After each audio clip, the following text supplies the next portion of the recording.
Business Challenge, le magazine de l'économie et de l'entreprise. Niger Telecom, sponsor officiel de Business Challenge. Niger Telecom pour mieux vous servir. Ravi de vous retrouver pour cette édition Business Challenge. Chers téléspectateurs, c'est notre 63e numéro de Business Challenge et vous nous recevez sur la chaîne panafricaine Africable, mais également sur Bonferré. Les deux chaînes sont sur le bouquet Canal. Nous ouvrons cette édition avec notre rubrique événements et nous allons partir tout de suite au Palais des Congrès de Niamey où le 20 mai dernier, la Chambre de commerce et d'industrie du Niger a rassemblé les membres consulaires et plusieurs opérateurs du secteur privé nigérien dans le cadre de l'Assemblée générale ordinaire de la Chambre de commerce et d'industrie du Niger. C'est une assemblée générale au cours de laquelle il y a eu la présentation du bilan à mi-parcours de la mandature 2018-2022. Nous allons partir dans les coulisses de cette Assemblée générale ordinaire de la Chambre de commerce et d'industrie du Niger. Et puis toujours à la Chambre de commerce et d'industrie du Niger, le nouveau bureau de l'Association nigérienne des jeunes entrepreneurs, ANJE, a été reçu par le président de la Chambre de commerce et d'industrie du Niger.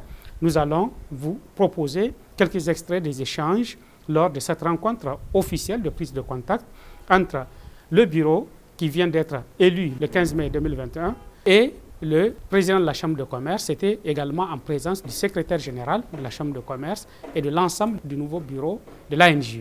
Et puis nous continuerons toujours avec les jeunes. Cette fois-ci, nous allons partir à l'université Abdou Moumouni de Niamey où le cabinet Leader d'Afrique a animé une formation au profit des jeunes étudiants, porteurs de projets, d'entreprises et la thématique traitée, l'entrepreneuriat et le leadership.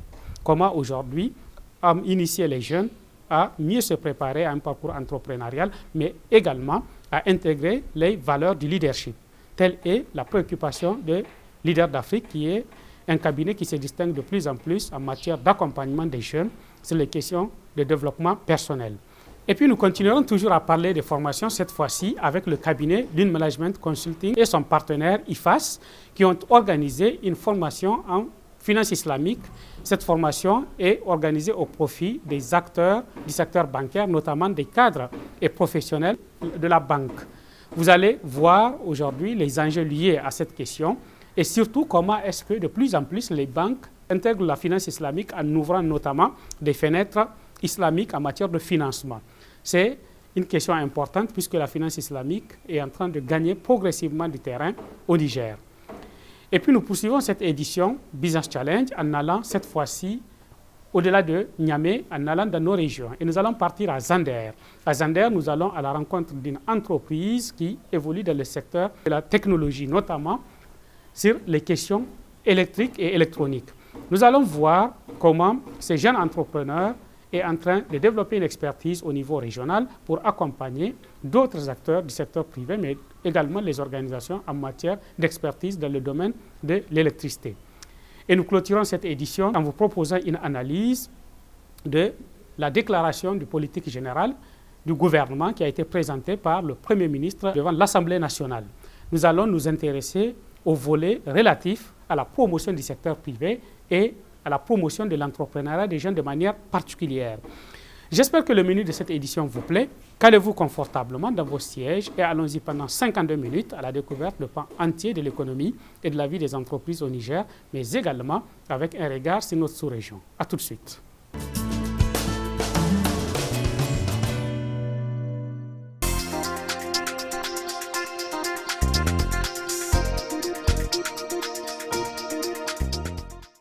La ville de Niamey a accueilli le jeudi 20 mai 2021 la troisième assise de l'Assemblée générale ordinaire de la Chambre de commerce et d'industrie du Niger au titre du programme de la mandature 2018-2022 du président Moussa Sidi Mohamed.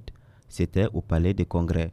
Cette rencontre importante dans la vie de la Chambre consulaire a été l'occasion de faire le bilan à mi-parcours du programme de la mandature 2018-2022 du président Moussa Sidi Mohamed, d'approuver les comptes de l'exercice 2020 et définir les orientations futures. Dans le reportage qui suit, nous vous décrypterons les coulisses de cette assise, les échanges et discussions des membres consulaires ainsi que la synthèse de travaux de commission. Les activités de cette troisième assise de l'Assemblée générale au titre du programme de la mandature 2018-2022 se sont déroulées en 3 grandes phases. Il s'agit de la cérémonie d'ouverture, les travaux en commission et le communiqué final de synthèse d'activité. La cérémonie d'ouverture a été présidée par le ministre du Commerce, de l'Industrie et de l'Entrepreneuriat des Jeunes en présence des députés nationaux, du gouverneur de la région de Niamey, des directeurs généraux des sociétés et membres consulaires venus de toutes les régions du Niger. Ce choix pour le bureau régional, une marque de considération et de confiance de la compagnie consulaire nationale à l'endroit de la circonscription consulaire régionale et à travers elle, l'ensemble des opérateurs économiques de la région. Et à Monsieur le Président de la Chambre de commerce du Niger, pour les actions entreprises à travers la mise en œuvre du programme de la mandature 2018-2022 pour la visibilité de notre institution et la prospérité des opérateurs économiques nigériens. Une rencontre annuelle qui se tient alternativement dans les chefs-lieux de région du Niger, qui a pour but de faire des revues sur les actions réalisées par la Chambre de commerce et d'industrie du Niger, les apprécier, les évaluer et les recadrer afin d'atteindre la satisfaction des défis auxquels le secteur privé fait face. C'est dans une instance solennelle et fraternelle que le président de la Chambre de commerce et d'industrie du Niger s'est adressé au public. Après avoir salué la mémoire des opérateurs économiques décédés, il a décrypté la situation sanitaire mondiale, son effet négatif sur l'économie nationale ainsi que les mesures de riposte prises par le gouvernement pour atténuer l'impact de cette pandémie. Le président de la Chambre de commerce n'a pas manqué de faire valoir l'intérêt de son institution à booster le secteur privé et aussi Moussa Sidi Mohamed a remercié l'État du Niger pour les efforts consentis dans le cadre de l'amélioration progressive du climat des affaires dans notre pays. Aux défis de la mondialisation et aux exigences de la compétitivité que nous nous sommes toujours efforcés de surmonter sont venus s'ajouter les affres de l'insécurité et la pandémie du coronavirus dont les effets ont impacté négativement depuis son apparition les efforts et les espoirs de l'économie mondiale déjà lourdement affectés. C'est dans ce contexte que la Chambre de commerce et d'industrie du Niger a mené ses activités. En tant que structure principale d'appui et d'accompagnement du secteur privé, nous avions très rapidement mis en place un comité ad hoc chargé d'analyser les incidences de ces mesures sur nos activités et formuler des recommandations et des propositions en vue d'atténuer les dits impacts. La signature de l'accord cadre entre l'État du Niger et l'Association des professionnels des banques et établissements financiers du Niger, sur la base duquel il a été convenu d'appuyer financièrement les entreprises impactées par la COVID-19, figure en bonne place parmi les mesures adoptées déjà pour faire face à la situation. Cet appui qui a démarré s'est fait à travers 2 guichets de 50 milliards pour les petites entreprises et 150 milliards pour les grandes entreprises. Bien que salutaire, cette initiative ne pouvait satisfaire une masse critique de nos unités en raison des exigences liées aux critères à remplir. Pour être plus précis, tous les secteurs des micro et très petites entreprises et celui de l'informel se retrouvaient exclus, alors que, comme vous le savez, ils sont d'un apport très significatif à la vie économique de notre pays. L'ensemble de ces contraintes évoquées ne nous laissait pas pour autant d'autre choix que de persévérer dans la mise en œuvre des engagements que nous avions pris au démarrage de notre mandat dans la droite ligne du programme que nous avons élaboré et approuvé pour la période 2018-2022. Quant au ministre du Commerce, de l'Industrie et de l'Entrepreneuriat des Jeunes, il a rappelé l'engagement du gouvernement à créer un climat des affaires attractif et favorable au développement du secteur privé nigérien. Le gouvernement se fera le devoir à ce que les recommandations soient prises en compte et en acte, dira le ministre dans son intervention. La compagnie consulaire est un partenaire privilégié de l'État qui déploie ses activités de vulgarisation des initiatives économiques avec un maximum de réussite. Les défis à relever sont encore immenses. L'accès au marché de capacité à respecter les normes techniques, l'accès au financement adéquat pour l'accompagnement du secteur privé. Il nous revient donc de conjuguer nos efforts pour mobiliser les ressources nécessaires à la consolidation des acquis et à l'émergence économique de notre pays. Pour satisfaire notre ambition toujours plus grande de voir notre économie dans le top des classements mondiaux, la Chambre de commerce doit investir en faisant du secteur privé un des leviers du développement économique et social de notre pays. Toutefois, malgré cette embellie, nous ne perdons pas de vue que la construction et le maintien d'un climat des affaires assaini et attractif requièrent efficacité, rigueur et détermination à toute épreuve. Je fonde beaucoup d'espoir sur la Chambre de commerce et d'industrie car nous avons la conviction que la mobilisation et le dynamisme que le président de la Chambre de commerce insuffle à cette institution est gage d'un renforcement de notre économie sur la voie de la croissance. Avec la mise en œuvre de la zone de libre-échange continentale, la ZLECAf, notre pays compte tirer davantage de ce processus. La Chambre de commerce a sans aucun doute un rôle important à jouer dans la mise en œuvre de cette stratégie, malgré les multiples difficultés auxquelles elle fait face le secteur privé.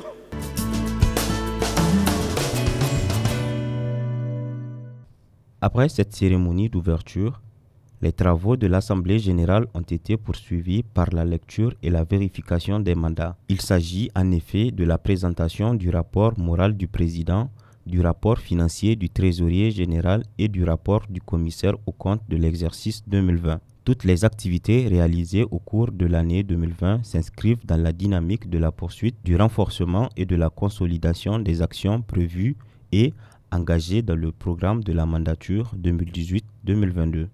Au défi, nous avions y amené plusieurs actions se rapportant au renforcement du cadre institutionnel, à la gestion administrative et financière, au renforcement des capacités du personnel et au renforcement des outils de promotion du secteur privé sur lesquels je reviendrai tout à l'heure dans les détails en exécution de mes obligations statutaires de présenter à notre auguste Assemblée mon rapport moral.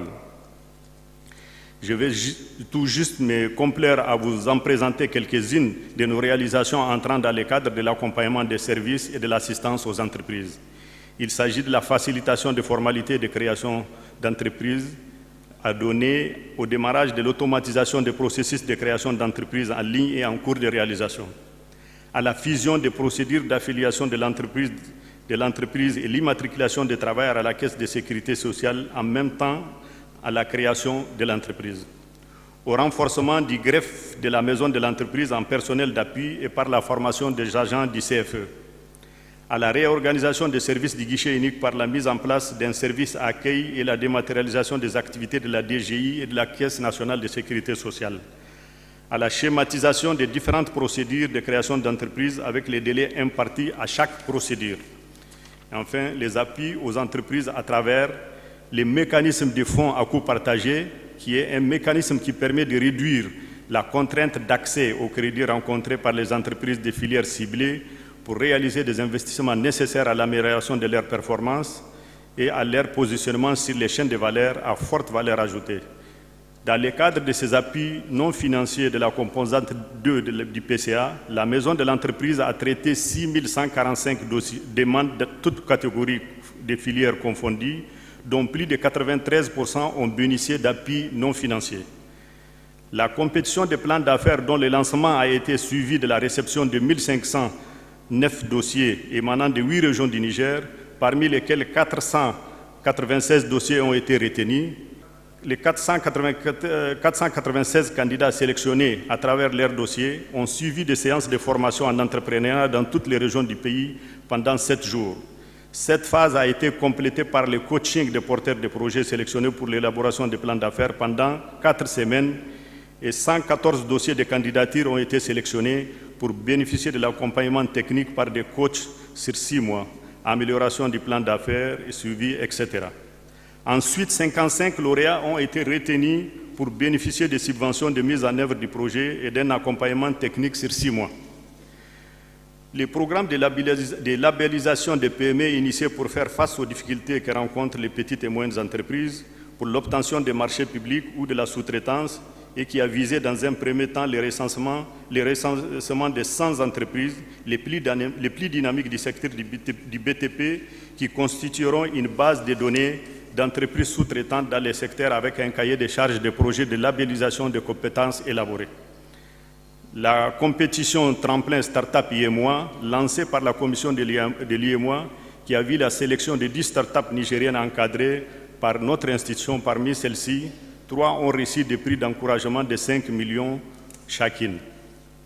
L'accompagnement des adhérents des centres de gestion agréés de Niamey et de Maradi avec comme résultat en 2020 l'élaboration de 74 états financiers bilan au titre de l'année 2019, l'assistance à 219 nouveaux adhérents au CGA de Niamey, l'assistance à 79 nouveaux adhérents au CGA de Maradi, la visite d'une vingtaine d'entreprises à Niamey et à Maradi, des infrastructures d'intérêt économique réalisées en cours de réalisation d'un montant de 2,160 milliards de francs CFA. Mesdames, Messieurs, les résultats que je viens d'évoquer ainsi que ceux qui suivront à travers les rapports moraux sont les fruits d'un effort collectif. Ils doivent nous pousser à plus de persévérance afin de nous mener vers d'autres succès sur lesquels nous attendent un secteur privé plus dynamique.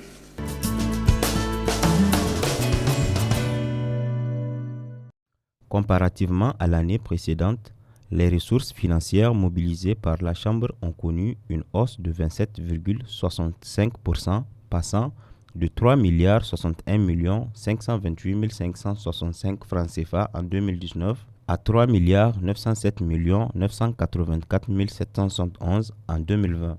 Un débat a été mis à l'audience des participants. Ce débat reflète les préoccupations des opérateurs économiques et consulaires tout en leur permettant de faire des remarques sur les rapports d'activité au titre de l'année 2020. Les échanges se sont focalisés sur la décentralisation des actions consulaires dans les régions. Monsieur le Président, chaque année, pendant nos assemblées, nous faisons des recommandations, des suggestions et nous exprimons aussi des doléances. J'aimerais que les rapports moraux annuels portent quelques solutions ou non-solutions de nos recommandations et résolutions. Nous voulons que nos doléances arrivent et qu'elles soient écoutées, même si on ne reçoit pas de solutions, qu'on reçoit quelques réponses pour le suivi de nos résolutions et nos doléances. Juste une observation que je veux toujours exprimer ici, que la Chambre de commerce a été créée pendant 70 ans. J'aimerais qu'on réfléchisse dans l'avenir dans une réforme administrative qui peut donner une sorte de décentralisation dans la gestion des biens de la Chambre de commerce au niveau des régions. Cela, à mon avis, moi personnel, peut engendrer un élargissement de la chaîne de la Chambre de commerce au niveau des départements et communes. Mais c'est un souhait que les gens expriment à l'intérieur. Par rapport au rapport moral, j'aurais vraiment souhaité vivement qu'on insiste sur les défis que rencontre le secteur privé. Bon, j'ai vu, on a abordé ça, on a dit qu'on fait face à beaucoup de défis, mais on n'a pas cité les défis. Je pense qu'il est bon que les défis soient un peu mis en exergue, puisque c'est se basant sur ces défis-là qu'on peut envisager les actions à venir et qu'on peut leur donner un ancrage. J'ai vu qu'en ce qui concerne la formation des agents, il n'y a pratiquement pas d'activités qui ont été menées, puisque, enfin, en tout cas, en termes de dépenses, je n'ai pas vu de dépenses, puisqu'on a budgétisé 40 millions et il n'y a aucune dépense qui a été faite sur ce poste-là. Il y a peut-être lieu de donner quelques indications pourquoi il n'y a vraiment pas eu d'activité de formation du personnel en ce qui concerne l'exercice 2020.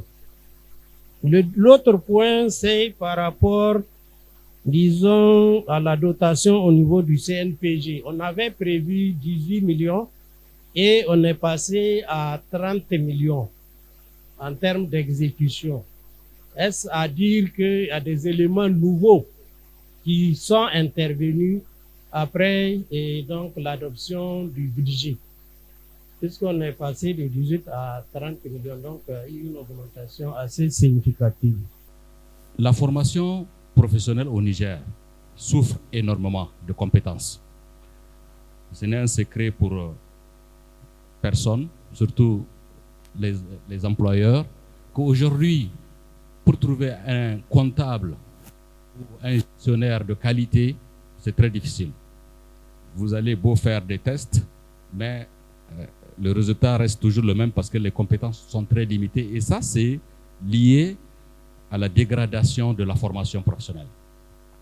Alors, faut-il rester en marge pour ne pas livrer une concurrence aux écoles privées et laisser des jeunes sans bonne formation, laisser des employeurs sans agents qualifiés?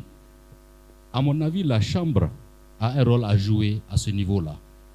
Il faut vraiment mettre l'accent sur cette formation-là, soit en partenariat avec certaines écoles privées ou carrément en créant des centres de formation ou de recyclage pour les employés, le personnel des entreprises et même les dirigeants d'entreprises.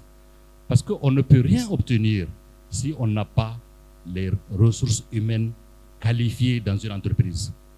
Et j'ai observé dans la plupart des pays, la Chambre joue un rôle. Alors, moi, je demande à la Chambre de mettre l'accent sur la formation professionnelle, sur la formation même des adultes, même pas les jeunes seulement.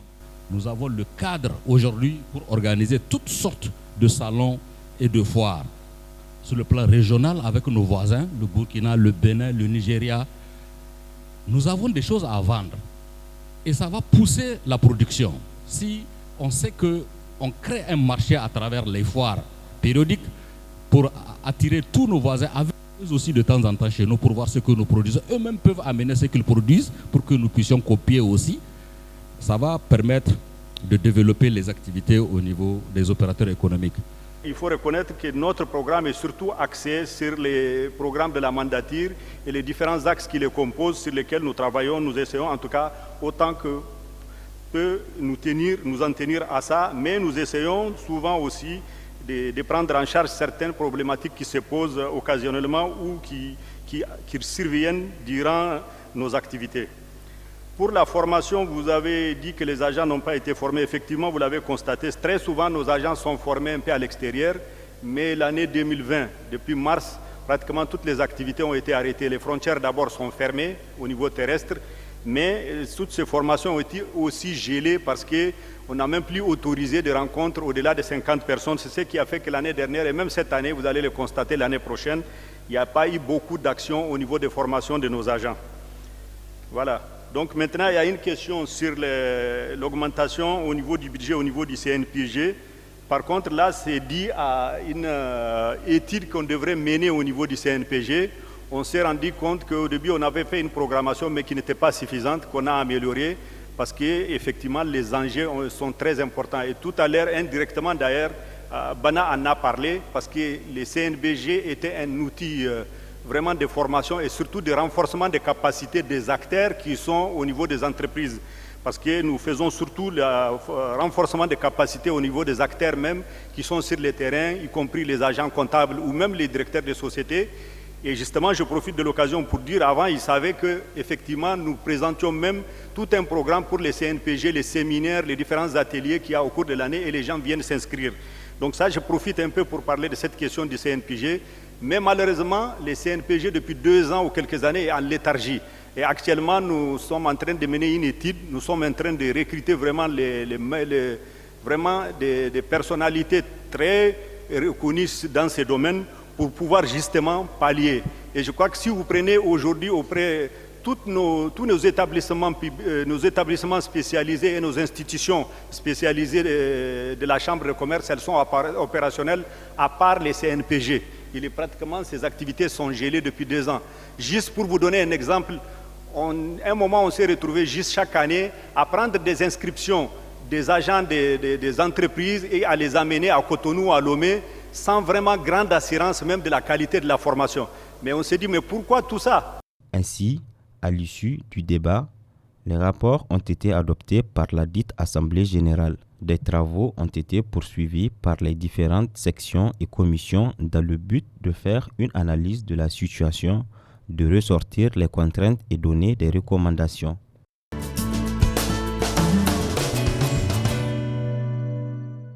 Dans la même foulée, le Comité national de suivi du rapatriement des recettes d'exportation a fait une présentation sur le règlement des relations financières extérieures. Les importations, pour les régler, on passe par les banques. Si la banque n'a pas de disponibilité à l'extérieur, elle cherche la couverture de la BCEAO. Et la couverture de la BCEAO est réalisée grâce aux devises que nous encaissons en exportant. Puisque quand un opérateur économique exporte vers Dubaï, vers la France, il doit encaisser. S'il encaisse, la Banque centrale garde les devises et crédite les comptes de sa banque en francs CFA.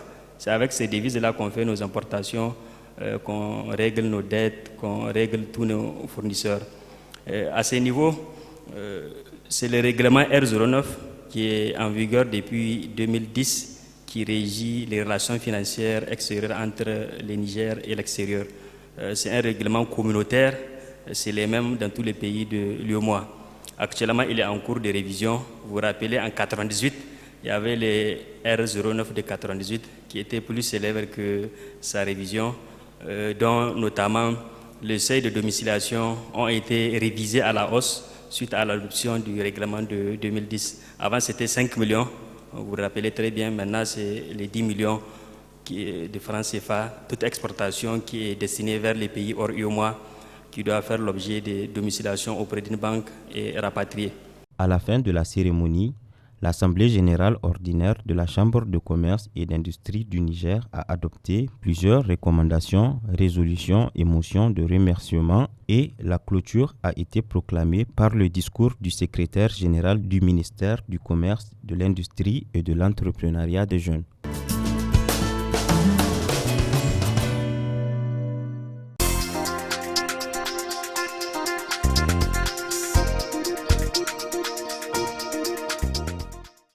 Le nouveau bureau exécutif national de l'Association nigérienne des jeunes entrepreneurs ANJE a rencontré l'équipe dirigeante de la Chambre de commerce et d'industrie du Niger.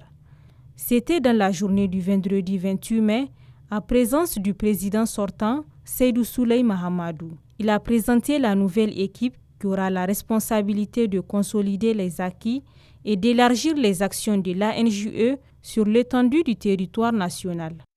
Le nouveau bureau est composé de 9 membres comme l'ancien, dont 2 commissaires aux comptes et 7 membres exécutifs. Nous avons notre nouveau président qui est M. Nourdine, donc Nourdine Alisso. Alors, conformément au texte de l'ANJE, normalement le président ne devrait pas avoir plus de 40 ans. Et Alisso Nourdine, il a la trentaine. Donc c'est une bonne chose pour nous parce que ça lui donne une marche de travailler pendant un bon moment. Et puis nous avons notre vice-président, Issoufou, et Adamou qui est le secrétaire général.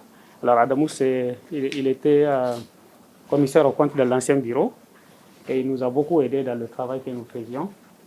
Et puis Rachida, je pense qu'il est au partenariat, c'est ça? Rachida qui est au partenariat, qui est aussi active dans l'ANG depuis plusieurs années. Et puis Madame Myriam, qui est commissaire au compte. Voilà, commissaire au compte. Et Nadia, notre ancienne trésorière, qui est reconduite comme trésorière. Voilà, elle fait du très bon boulot. Donc Kader Lamine, qui est aussi un ancien membre de l'ANG, qui a été là depuis plusieurs années. Qui gère actuellement la communication, et Harry, qui est dans le domaine de la logistique. Donc, il lui est commissaire au compte. Je pense parmi les membres, il y a Hippolyte, qui devrait s'occuper il y a un déplacement, voilà, des questions de formation et des think tanks. Nous sommes venus pour vos conseils, pour vos orientations surtout. Voilà, pour pouvoir faire grandir en fait l'association, pour qu'on puisse bien commencer nos activités et puis continuer en fait le travail de l'ancien bureau. Dans un environnement des affaires de plus en plus ouvert au monde, la solidarité des acteurs économiques s'impose. Le président Moussa Sidi Mohamed a exhorté à plus de mobilisation et d'union autour de leur cadre organisationnel. Effectivement, c'est bon de créer son entreprise, évidemment, de la faire prospérer. Mais je peux vous assurer que si vous ne créez pas les conditions nécessaires en vous mettant ensemble pour pouvoir défendre vos intérêts, proposer des idées en tout cas, et imposer pratiquement aux autorités politiques, parce que c'est de ça qu'il s'agit souvent, parce que c'est d'elles qu'on parle, pour qu'elles nous accompagnent, on ne pourra pas en tout cas faire face Déjà la concurrence nationale, à plus forte raison, la concurrence sous-régionale ou continentale. Donc c'est tout pour dire vraiment, il faut que vous mettiez du sérieux et que vous vous impliquiez tous, parce que j'ai vu souvent, quand on met les bureaux au début, il y a un bon engouement, mais après, ça s'étasse. Souvent, on vous dit que c'est des imères, le président ne nous consulte pas, on n'est pas associé, mais ce n'est pas à lui de vous associer. Vous êtes tous des chefs d'entreprise, c'est à vous de vous imposer. S'il ne répond pas au cadre ou à l'idée que vous faites d'une organisation, c'est à vous de le faire asseoir ensemble, de débattre. C'est ça aussi la jeunesse. Et c'est de ça aussi qu'on a besoin souvent de vous, parce que vous êtes capable de dire à tout le monde ce que vous pensez. Vous avez jusqu'à présent cette énergie, vous n'êtes pas encore amorti, comme on dit, ou atrophié. C'est votre rôle normalement, et c'est de ça nous-mêmes, on a besoin souvent de nous réveiller et de nous pousser, les termes de bousculer pour pouvoir faire avancer les choses. C'est comme ça qu'il faut voir les choses. Le nouveau président, il faut vraiment que vous l'assistiez. Et vraiment, on a besoin de vous pour être là.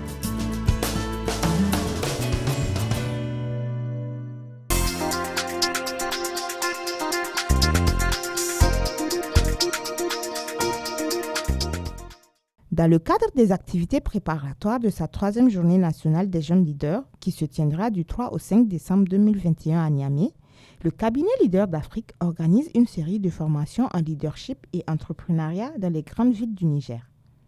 C'est l'université Abdou Mouni qui a abrité la formation au titre de la ville de Niamey.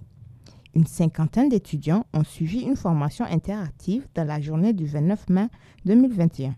Aujourd'hui, nous sommes à la 3e édition et on a réuni dans cette salle une cinquantaine de jeunes. Des formations ont déjà commencé à Maradi, à Zander et à Difa.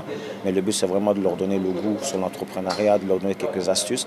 Mais à la fin, nous devons être capables de pouvoir les recruter, prendre les meilleurs que nous allons mettre finalement dans la moule de l'entrepreneuriat. Le thème portant sur le leadership et entrepreneuriat a été abordé à travers des exemples concrets et vivants. Partout au monde, un fonctionnaire riche, très probablement c'est un voleur. Sauf s'il a eu un héritage de son père ou de son grand-père. Mais par sa fonction, il fait du service public. C'est-à-dire qu'il ne cherche pas du profit.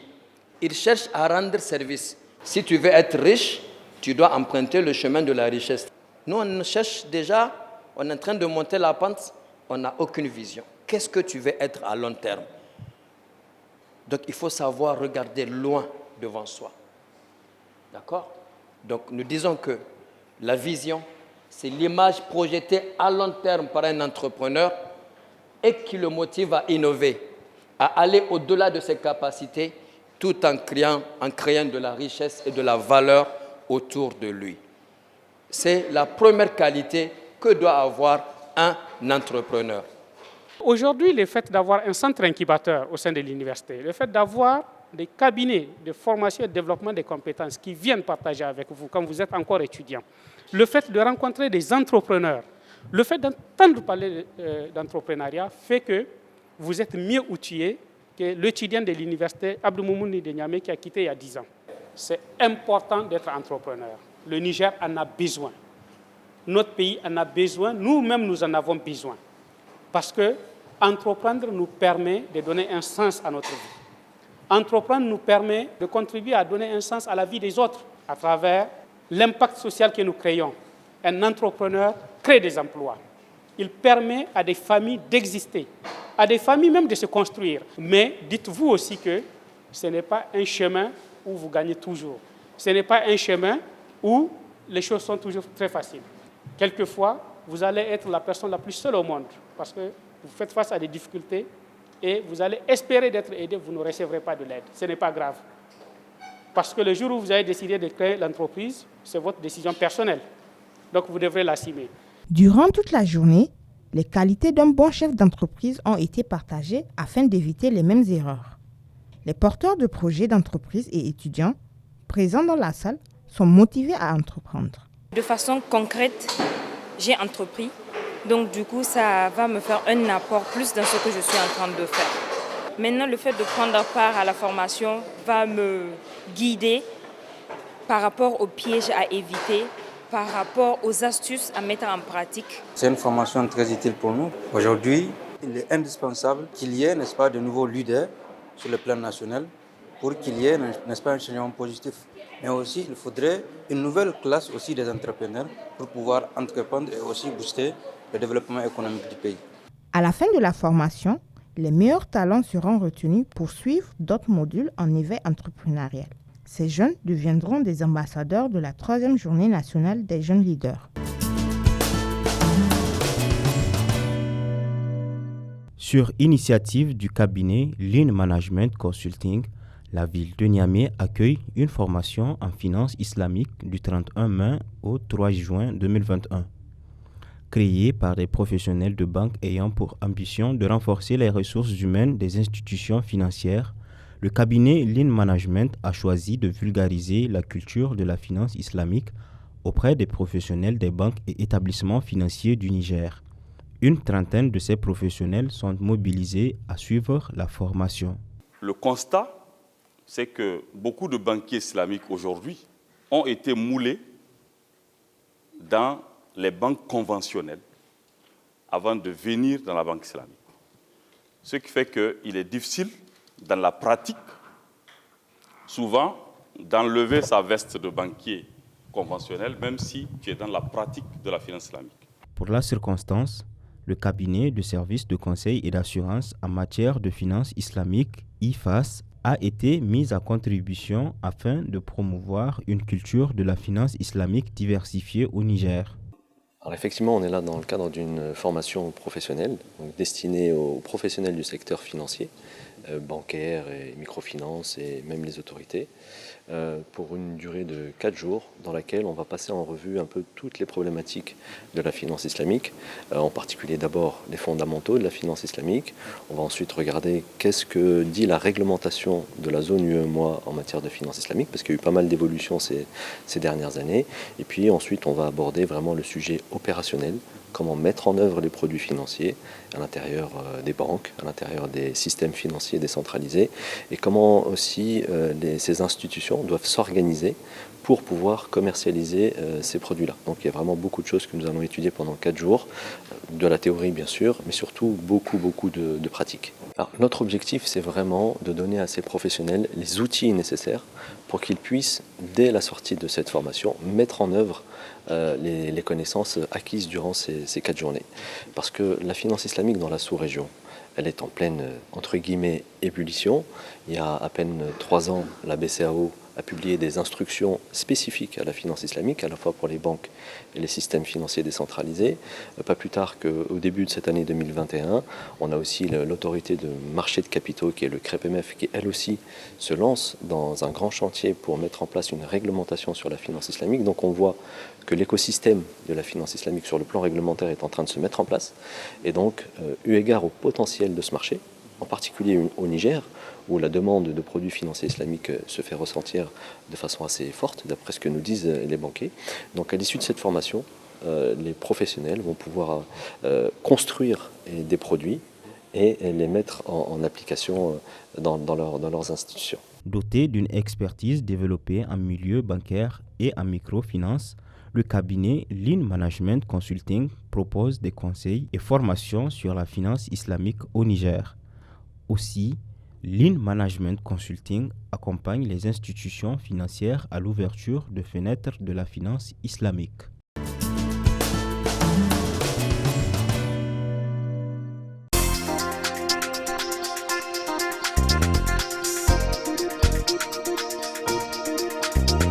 La dynamique des régions nous amène à la cité de Damagaram, à la découverte de la société d'expertise technologique et électrique Sonnet. Âgé d'une vingtaine d'années, Ibrahim Tijani Cheibou est le promoteur de cette société.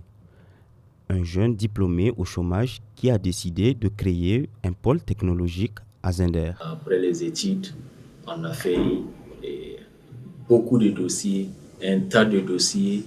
On a déposé un peu partout. On a l'espoir que on va trouver facilement du boulot. On a passé plus de 2 ans, on n'a pas trouvé de boulot. On a cherché un peu partout. Ça n'a pas été facile. Ça arrivait à un moment donné même. On n'a rien à faire que de déposer des thés avec des amis On s'est soucié toujours comment trouver le boulot, mais ça n'a pas été facile. Donc, c'est à ce temps, j'ai toujours pensé comment moi-même me créer, comment ignorer qu'il y a même le boulot qui existe. Comment moi me créer le boulot. Technicien supérieur en électromécanique, Ibrahim Tijani propose une gamme de services techniques et technologiques à la population de Zender, de la conception à l'installation des équipements électriques et leur maintenance, en passant à la formation professionnelle à la demande du client. La Sonnette est au cœur de la technologie moderne. C'est une société qui œuvre dans 4 domaines. Le premier domaine, c'est les innovations, la réalisation, la conception et ainsi la fabrication dans le domaine technologique. Donc, deuxième domaine, c'est la formation professionnelle. La formation professionnelle et technique dans le domaine professionnel aussi. Donc, troisième domaine, c'est la commercialisation des produits solaires et ainsi les produits informatiques et autres. Donc, quatrième domaine, c'est les travaux, la maintenance, les entretiens, tout ce qui concerne les systèmes solaires, les systèmes électriques, les systèmes informatiques. Donc, on intervient sur la maintenance, la fabrication, ainsi les entretiens des systèmes. Selon la direction